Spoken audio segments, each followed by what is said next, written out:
অফিসে নিজের কেবিনে বসে হাসিব কিছুতেই মন দিতে পারছে না। এই নিয়ে প্রায় 3 দিন হলো। লাস্ট 3 দিন হাসিবের ওপর দিয়ে কি গেছে তা সে নিজেই বুঝতেছে না। গতকালকের ঘটনাটা ছিল সবচেয়ে ভয়ঙ্কর। এমনিতে কাজের চাপ, ফাইলের গাদা, মেইলের রিপ্লাই, পুরো গদপচা অবস্থা। বেশ কিছুদিন হলো সে ড্রিঙ্কও করে না।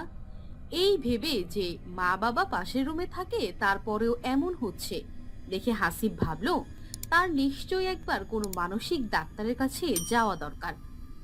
ঘটনার সূত্রপাত 1 মাস আগে। হাসিবের চাকরিটা বদলি হয় ঢাকার পুরানা পল্টনে। তাই যথারীতি সেখানে নতুন বাসা নিয়ে মা বাবাকে নিয়ে যায় হাসিব। প্রথম কয়েকদিন ভালোই যাচ্ছিল। তা প্রায় 3 দিন আগে এক রাতে শোবার পরে ভয়ানক সমস্যার সম্মুখীন হয় হাসিব। প্রথম রাত, হালকা নাইট ল্যাম্প জ্বেলেই হাসিব শুয়ে পড়েছিল। মাঝরাতে ঘুম ভাঙতেই জানালা খোলা, দরজা খোলা এবং দরজার পাশে এক সাদা কাপড় পরা বৃদ্ধা মহিলা আবছা আবছা দেখা যাচ্ছে। হাসিবকে ইশারা করে বলছে, সাবধান, সাবধান। তাড়াতাড়ি উঠেই বেড সুইচ চাপ দিয়ে আলো জ্বালাতেই দেখে কেউ নেই। কোথায় গেল বৃদ্ধাটা? হয়তো স্বপ্ন দেখেছি।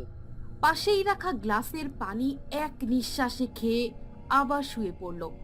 কিন্তু ঘুম আর আসছেই না। অনেক কষ্টে ভোরের দিকে ঘুমিয়ে পড়ল। কাজের চাপে আগের রাতের কথা প্রায় ভুলে গিয়েছিল হাসিব। সকালে অফিসে এসে কাজের চাপের ফাঁকে রাতের কথাগুলো ভেবে সে মনে মনে হাসতে লাগলো। সারাদিন অনেক ব্যস্ত ছিল হাসিব। ক্লান্ত শরীর, বিছানায় গা দিতেই গভীর ঘুমে আচ্ছন্ন হয়ে পড়ল সে। হঠাৎ সেই ফিস ফিস চোখ খুলে আবারও দরজার দিকে তাকিয়ে সেই দরজার পাশে একইভাবে বৃদ্ধাটি বলতে লাগলো, সাবধান, সাবধান। কে? যেই লাইট অন করেছে ব্যাস, আর নেই সেখানে কেউ। এবার সত্যি ভয় পাচ্ছিল হাসিব। সারা রাত আর চোখের পাতা এক করতেই পারেনি সে। আজকে লাইট জ্বেলে শুয়েছিল হাসিব।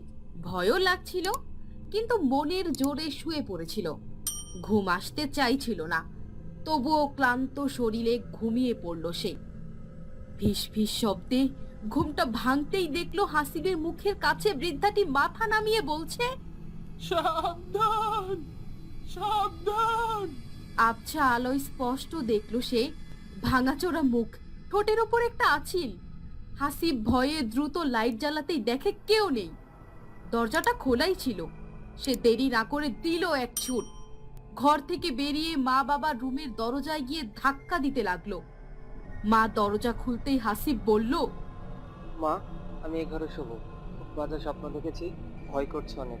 ধুর বোকা, কি বলিস? সে রাতে আর তেমন কিছুই হয়নি। সকালে ঘুম থেকে উঠে হাসিব অফিসে গেল এবং অফিসে গিয়ে হাসিব ভাবতে লাগলো, লাইটটা তো আমি অন করেই ঘুমিয়েছিলাম, তাহলে লাইটটা নিভলো কি করে? তখনই ফোনটা বেজে উঠলো দেখে অচেনা নাম্বার। রিসিভ করতেই ও প্রান্ত থেকে বলল, আমি ঝুম বলছি, তোমার সাথে কিছু কথা ছিল। আর কি কথা বেঁচে আছে তোমার? বেঁচে আছে হাসিব, তোমার আমার ভালোবাসা। ছাড়ো সব। প্লিজ শোনো, পুরোটা তোমার জানার দরকার হাসিব। আচ্ছা বলো, কি বলবে? আমার মা চাইতেন তোমার আর আমার ডিভোর্স হোক এবং এরপরে তোমার কাছ থেকে খোরপোশ আর মোটা টাকা নিতে। আমাকে ক্ষমা করো, আমার মা জোর করে এটি করিয়েছিলেন আমাকে দিয়ে। আমি তার হাতের পুতুল হয়ে গিয়েছিলাম। এখন আমি আবার এটা নতুন করে শুরু করতে চাই। কিভাবে? চলো কাউকে না জানিয়ে সাজেক চলে যাই 1-2 মাসের জন্য। তারপর আমি তোমার কাছে চলে যাব, আর ফিরবো না কোনোদিনও ও বাড়িতে। ওরা আমাকে মেরে ফেলবে হাসিব। ইয়ে মানে কাউকে না জানিয়ে মানে কি?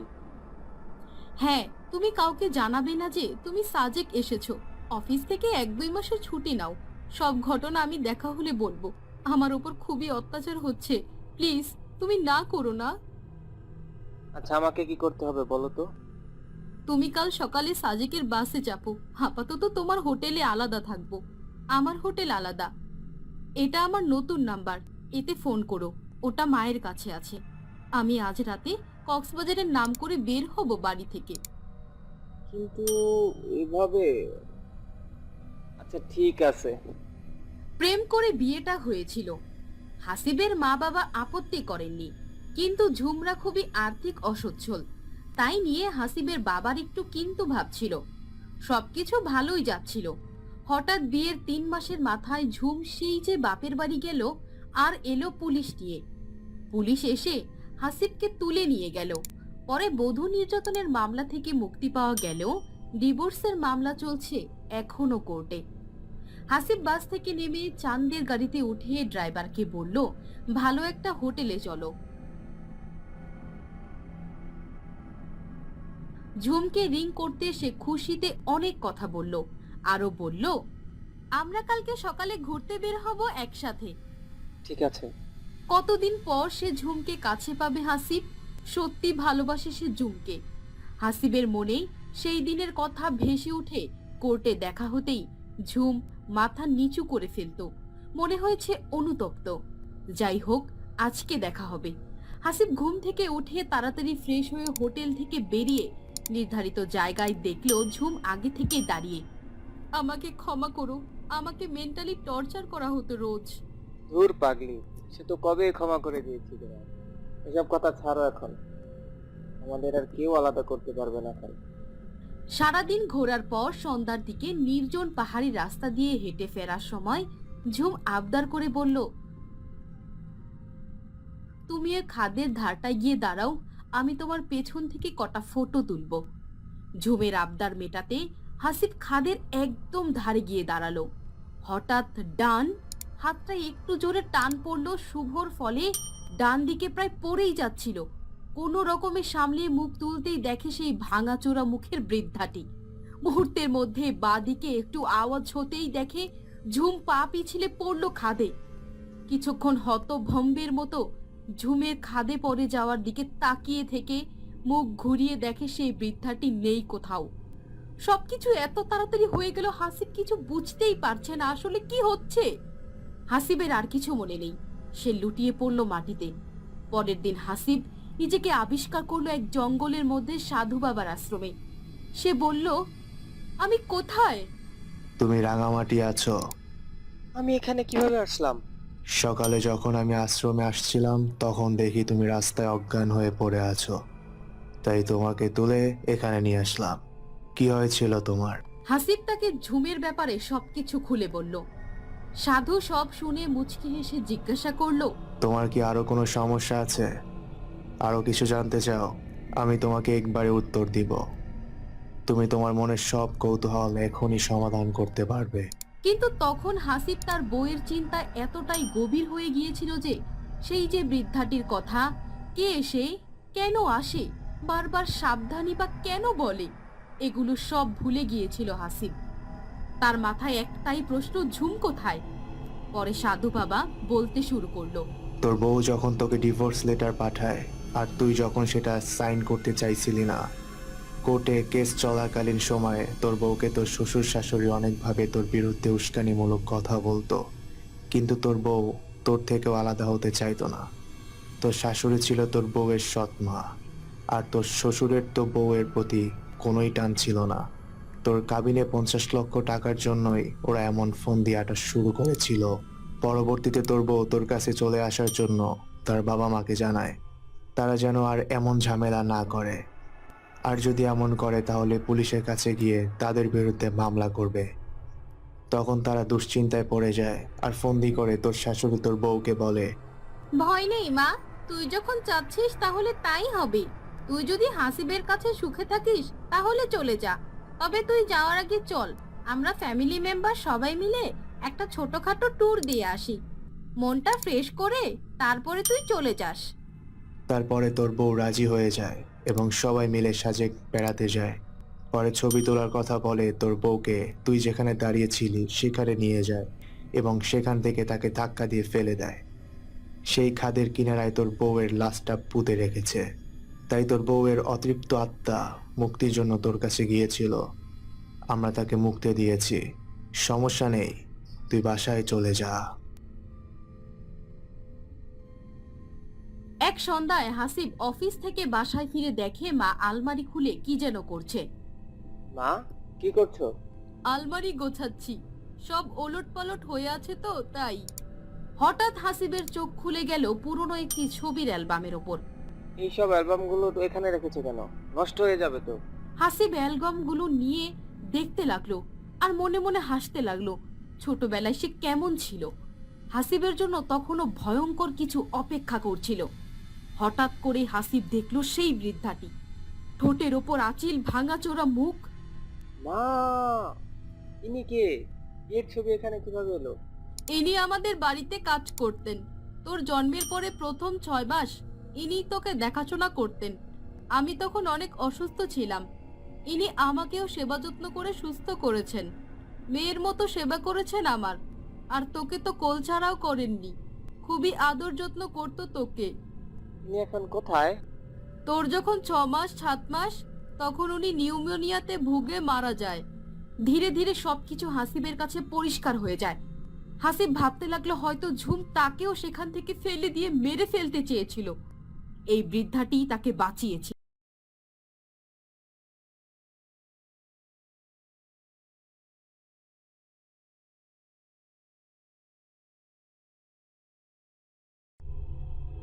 কয়েক বছর আগের কথা। কদমতলী বাজারটা ছিল বেশ জমজমাট। আশেপাশের কয়েকটি গ্রামের মানুষ এই কদমতলী বাজারে এসেই বেচা কেনা করত।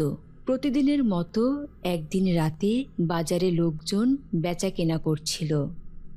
সবজি নিয়ে যান, সবজি, টাটকা টাটকা সবজি। এমন সময় হঠাৎ তারা শুনতে পায় এক ভয়ানক হাসির শব্দ। হঠাৎ তারা দেখতে পায় একটা পিশাচ আকাশে ভেসে আছে আর হা হা করে হাসছে। ভয়ে সেখানকার লোকজন আত্মহারা হয়ে পড়ে। সবাই চিৎকার করে বলতে থাকে, আরে এটা তো একটা পিশাচ! পালাও, পালাও সবাই, পালাও! এ কথা বলে সবাই পালাতে লাগলো। কিন্তু তারপরেও পিশাচটি দুজনকে ধরে তার সঙ্গে নিয়ে গেল। তারা অনেক চিৎকার করলো, বাঁচাও, বাঁচাও আমাকে, বাঁচাও! কিন্তু কেউ পিশাচের সামনে যাওয়ার সাহস করতে পারল না। পিশাচটি তাদের দুজনকে সঙ্গে করে নিয়ে চলে গেল।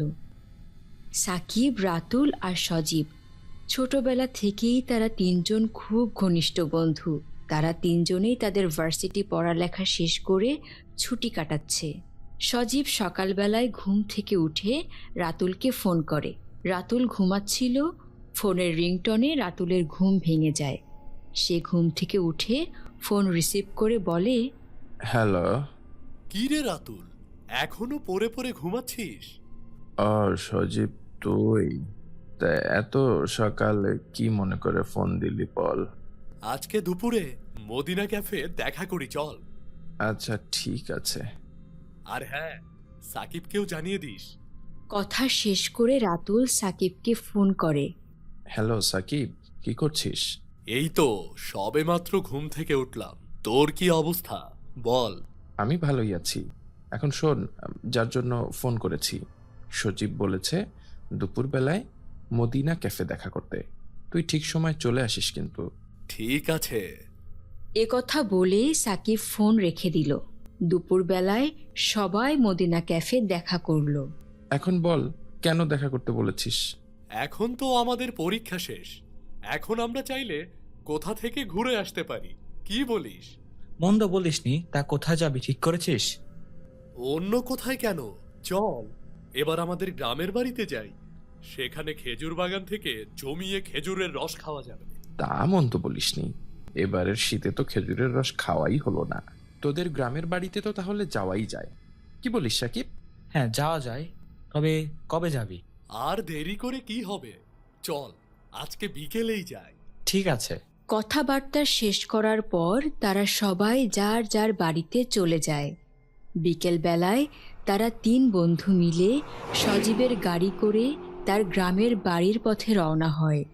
সজীব গাড়ি চালাচ্ছিল, রাতুল সামনের সিটে আর সাকিব পেছনের সিটে বসেছিল। 2-1 ঘন্টা গাড়ি চালানোর পর তারা শহর ছেড়ে গ্রামের পরিবেশে চলে আসে। এদিকে সন্ধ্যাও নেমে এলো। চারিদিক খুব অন্ধকার, গা ছমছমে পরিবেশ। কুয়াশায় ভরা শীতের রাতে সবকিছু যেন কেমন নিস্তব্ধ হয়ে আছে। এই নিস্তব্ধতা ভাঙতে সাকিব বলে উঠল, কি অন্ধকার, চারিদিকে মানুষের কোনো নামগন্ধ নেই এখানে। আমার তো ভীষণ ভয় করছে রে। তোর ছাই, কিসের ভয়? আমরা আছি না? আর গ্রাম অঞ্চলে রাস্তাঘাটে মানুষ থাকবে কোথা থেকে? আবার হচ্ছে শীতের রাত, এত রাতে কেই বা বাইরে থাকবে? এদিকে সজীব ভাবছে সামনে কদমতলি বাজার। ছোটবেলা থেকেই দেখেছে এই বাজার দিয়ে রাতের বেলা কেউ আসা যাওয়া করে না। এই বাজারের নাম শুনলেও সবাই ভয় পায়, কারণ এই গ্রামের পুরনো ইতিহাস বেশ ভয়াবহ। সজীব এ বিষয়ে জানত বিধায় তার বুক ভয়ে কেঁপে উঠল। গাড়ি চলছিল, এমন সময় হঠাৎ গাড়ি একটি জায়গায় এসে দাঁড়িয়ে গেল। কিরে, গাড়ি দাঁড় করালি কেন? আমি দাঁড় করিয়ে নেই, মনে হয় ইঞ্জিনে কোনো সমস্যা হয়েছে। দাঁড়া, আমি দেখছি। সজীব গাড়ি থেকে নেমে গাড়ির ইঞ্জিন চেক করছিল। এমন সময় রাতুল আর সাকিবও গাড়ি থেকে নেমে এলো। কি হয়েছে? ইঞ্জিনে কিছু সমস্যা হয়েছে, ঠিক করতে কিছুটা সময় লাগবে। এ কথা বলার পর রাতুলের চোখ পড়ে দূরের এক চায়ের দোকানে। সজীব, তাহলে তুই গাড়ির ইঞ্জিন ঠিক কর। আমি আর সাকিব দূরের সেই চা দোকানে বসে চা খাই গিয়ে। গাড়ি ঠিক করে তুইও সেখানে চলে আসিস। সজীব লক্ষ্য করে এটা কদমতলির বাজার, আর সেখানে একটা চায়ের দোকান দেখা যাচ্ছে। এটা তো কদমতলি বাজার। না, তোরা ভুল করেও সেখানে যাস না। মার কাছে শুনেছি এই বাজারে রাতের বেলা এখানে ভয়ানক কাণ্ড দেখা যায়। কি বাজে বকছিস? তুইও তো দেখছি সাকিবের মতো শুরু করেছিস। যত সব আজে বাজে কথা। এই সাকিব, চল। আমি যাব না, তুই যা। আমি এত তাড়াতাড়ি মরতে চাই না। আরে সে আজে বাজে বকছে আর তুই তার কথায় তাল মেলাচ্ছিস। আমার সাথে চল, তা না হলে আমি ভূত হয়ে তোর ঘাড় মটকে দেব। দেখ, এখনো ভালোই ভালোই বলছি, ওদিকে যাস না, জায়গাটা ভালো না রে। রাখ তো তোর ভুতুরে আলাপ। ভূতের সাথে দেখা হলে বলবো আগে তোর ঘাড় মটকাবো। যত সব। থাক তুই, আমরা গেলাম। এই সাকিব, চল তো। সে চায়ের দোকানের দিকে যেতে লাগলো। সাকিবও নিরুপায় হয়ে রাতুলের সাথে চলে গেল। সজীবও তাড়াতাড়ি গাড়ির ইঞ্জিন সারার কাজে লেগে পড়ল। রাতুল আর সাকিব চায়ের দোকানে গিয়ে বসে পড়ল। মামা, 2 কাপ চা দাও তো। চাওয়ালা রাতুলের দিকে কিছুক্ষণ তাকিয়ে থাকলো। তারপর চাওয়ালা চা বানাতে বানাতে রাতুলকে জিজ্ঞেস করলো, তা বাবাজি, গ্রামে নতুন নাকি? জি হ্যাঁ, আমরা আমাদের বন্ধুর সাথে তার গ্রামের বাড়ি যাচ্ছিলাম। ওইখানে আমাদের গাড়িটি খারাপ হয়ে যায়, তাই ভাবলাম এখানে বসে চা খেয়ে যাই। তা বেশ ভালোই করেছে। এই নিন আপনাদের চা। তা মামা, এখানকার বাজারটা এমন নিরিবিলি কেন? কোথাও কোনো মানুষ দেখছি না যে, আর তেমন কোনো দোকানপাটও নেই কেন বলো তো? আমাদের বাজার আগে এমন ছিল না। দিন রাত মানুষ আসা যাওয়া করত এখান দিয়ে। এখানে প্রতিদিন জমজমাট বেচা কেনা হতো। তারপর কি হলো? সব কিছু ভালোই চলছিল, কিন্তু একদিন হঠাৎ কোথা থেকে যেন এক পিশাচ এসে হাজির হয় আমাদের এই বাজারে। কি ভয়ানক তার অবয়ব! এসে হা হা হা করে শুধু হাসতে থাকে। তারপর? তারপর আর কি, আমরা সবাই বাঁচাও বাঁচাও বলে চিৎকার করতে থাকি আর দৌড়ে পালাতে থাকি। তবে তারপরেও পিশাচটি কয়েকজনকে মেরে ফেলে। তারপর থেকে যেই এখান দিয়ে যেত তাকেই পিশাচটি মেরে ফেলতো এবং উধাও করে ফেলতো। কি বলছেন মামা? হ্যাঁ, ঠিকই বলেছি। কিছু সময় পর পিশাচটি উধাও হয়ে যায়, কিন্তু সেই লোকগুলোর আত্মা এখনো এখানে ঘুরে বেড়ায়। আস্তে আস্তে এখানে মানুষের আনাগোনাও কমে যায়। কি বাজে বকছেন মামা? এটা কি করে হতে পারে? আর এটা যদি সত্যিও হয়, তাহলে আপনি এখানে কি করছেন? আপনারও তো এখান থেকে চলে যাওয়ার কথা। আমি এখানে কারণ আমি তাদের মধ্যে একজন। আপনি আমাকে হাসালেন মামা। কেন আমাদের এই আজে বাজে গল্প শোনাচ্ছেন বলুন তো দেখি? বিশ্বাস হচ্ছে না? দাঁড়ান, এখনই তারা চলে আসবে, তখন নিজের চোখেই না হয় দেখবেন। চাওয়ালা কথা বলতে না বলতেই জোরে বাতাস বইতে শুরু করলো। হঠাৎ সেখানে চারপাশে এসে হাজির হয় কয়েকজন লোক, যাদের মধ্যে কারোর চোখ নেই, কারোর ঘাড় মটকানো, কারোর হাত কাটা, আবার কারোর পা কাটা, আর শরীরের এসব জায়গা থেকে অনবরত রক্ত ঝরতে লাগলো। এমন সময় সাকিব লক্ষ্য করে দেখে চাওয়ালার চোখ দিয়ে আর হাত দিয়েও রক্ত বের হচ্ছে। তা দেখে সাকিব আর রাতুলের পায়ের নিচ থেকে মাটি সরে গেল। সাকিব, এ আমি কি দেখছি রে? আমিও তো কিছুই বুঝতে পারছি না। চল পালা এখান থেকে। হ্যাঁ হ্যাঁ, আমাদের আমাদের গাড়ি থেকে ছুটে চল। কথা বলে তারা দুজনেই দৌড়ে গাড়ির দিকে যেতে লাগলো। যেতে যেতে তারা দেখল সজীব গাড়ি নিয়ে এদিকেই আসছে। তারা তাড়াতাড়ি করে গাড়িতে বসে পড়ল। সজীবও বাজারের দৃশ্য দেখে আর বসে থাকলো না, তাড়াতাড়ি করে গাড়ি চালিয়ে বাজার থেকে চলে আসে।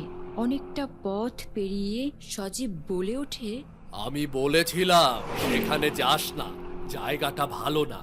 শুনলি না তো আমার কথা? ভাগ্যিস তোদের কিছু হয়নি। কি ভয়ানক দৃশ্য রে ভাই! আমাকে তুই ক্ষমা করে দিস বন্ধু। আমি তোর কথা না শুনে সেখানে গিয়েছিলাম। এত ভয়ানক জায়গা থেকে আমরা যে বেঁচে ফিরেছি তাই বল।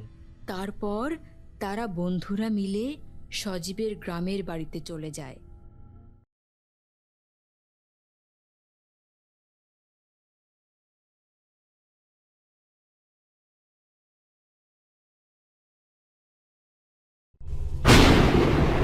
রাত তখন 12টা।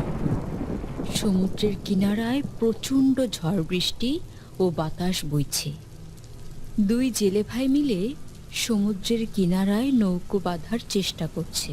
তাদের আশপাশে দূর দূরান্ত পর্যন্ত কাউকেই দেখা যাচ্ছে না।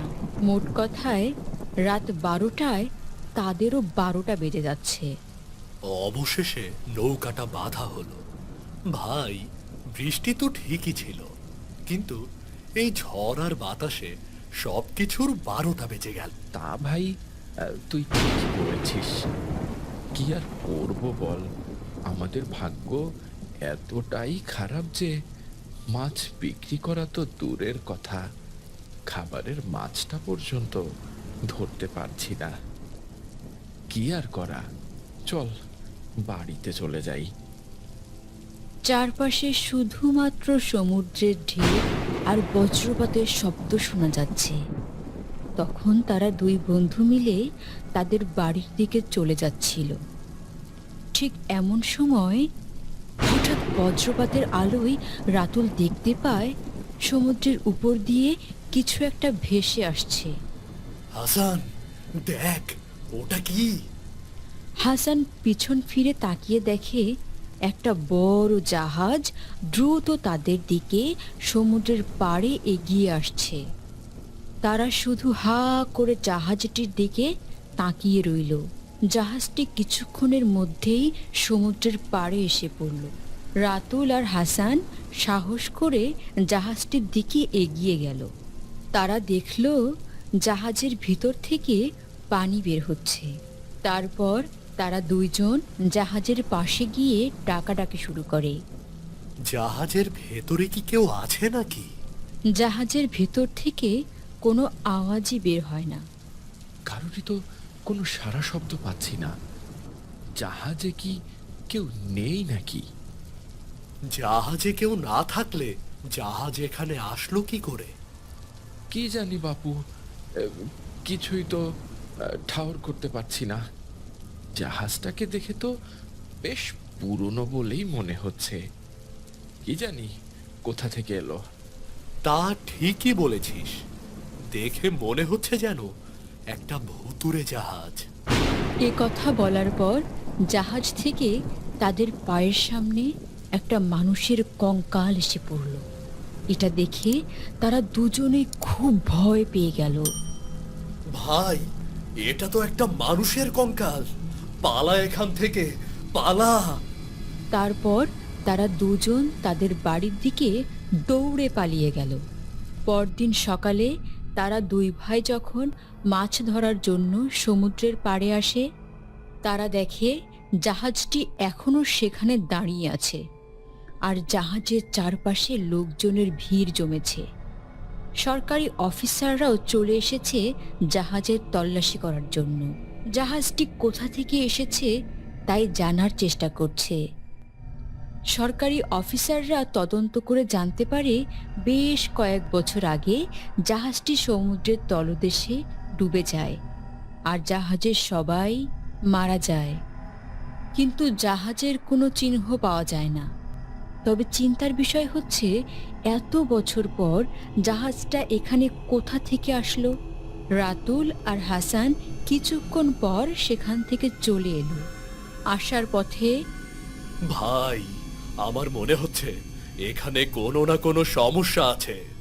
তা না হলে জাহাজটা ডুবে যাওয়ার এত বছর পর ফিরে এলো কোথা থেকে? ভাই, আমি বলেছি এখানে কোনো না কোনো গন্ডগোল নিশ্চয় আছে। হ্যাঁ, সেটা বেশ আশ্চর্যজনক।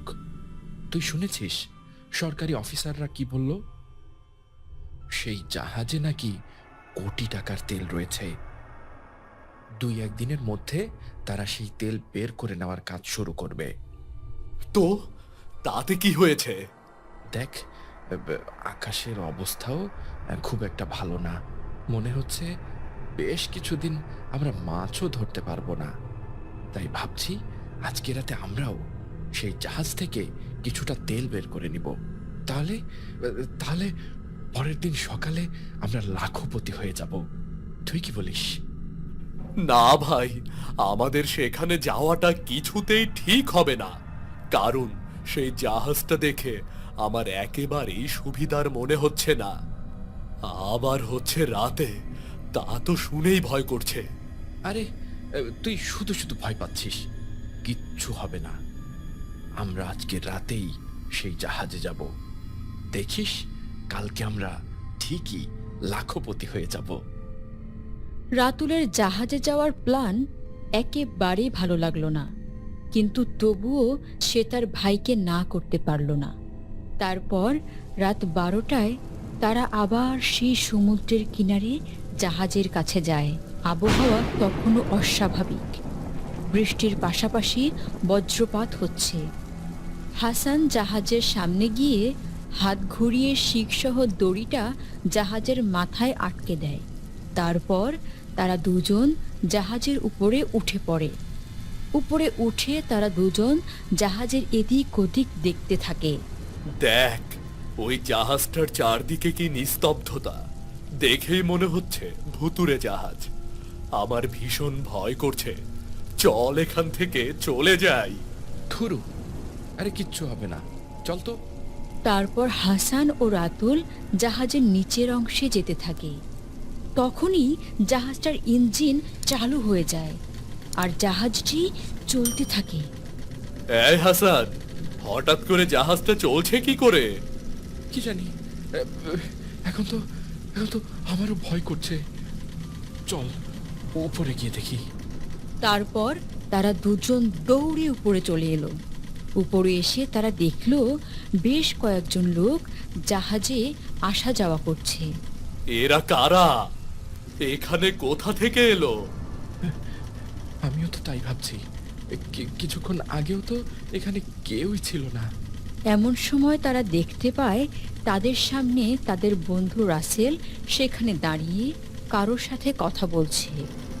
রাসেল ছিল তাদের খুব পুরনো বন্ধু। সে ছিল জাহাজের ক্যাপ্টেন, কিন্তু এতদিন পর হঠাৎ সে কোথায় যেন হারিয়ে যায়। তাকে আর খুঁজে পাওয়া যায় না। তাই রাসেলকে দেখে রাতুল বলে ওঠে, এই হাসান, ওটা রাসেল না? চল ওর কাছে যাই।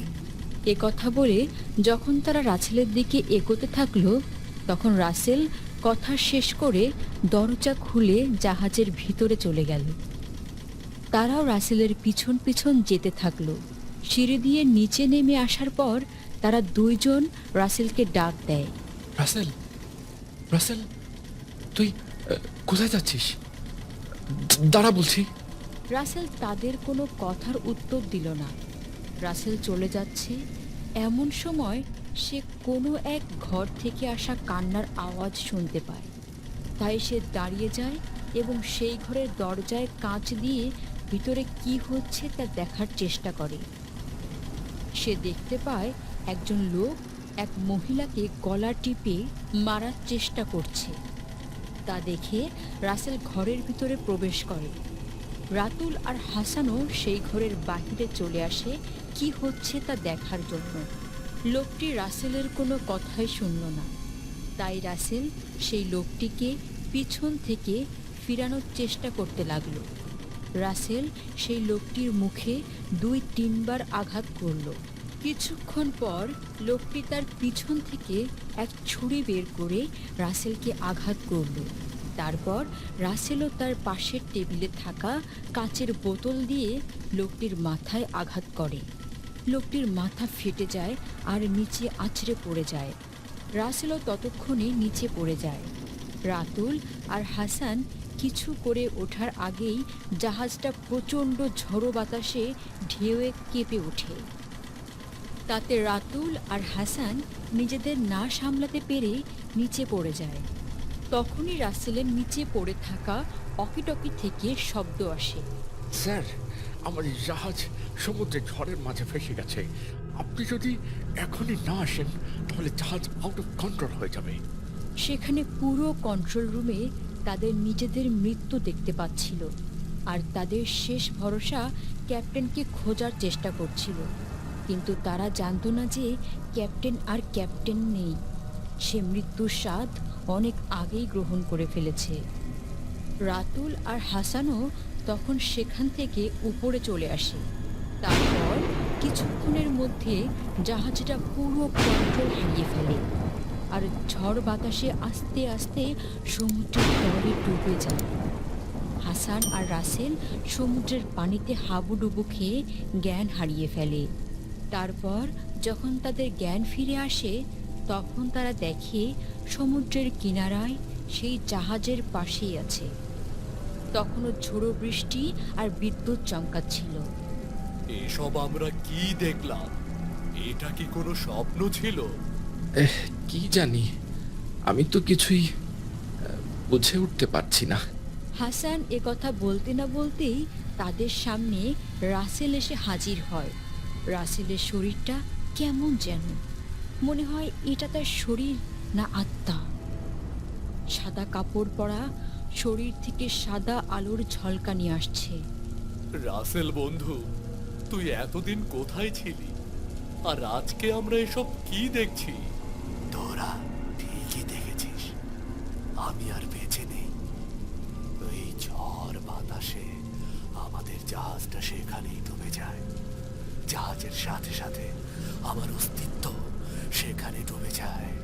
কিন্তু আজও আমার আত্মা এই জাহাজে রয়ে গেছে, এখনো মুক্তি পাইনি। কি করলে তোর আত্মা মুক্তি পাবে? বললে কি তোরা সেটা করতে পারবি? চেষ্টা তো করতে পারবো।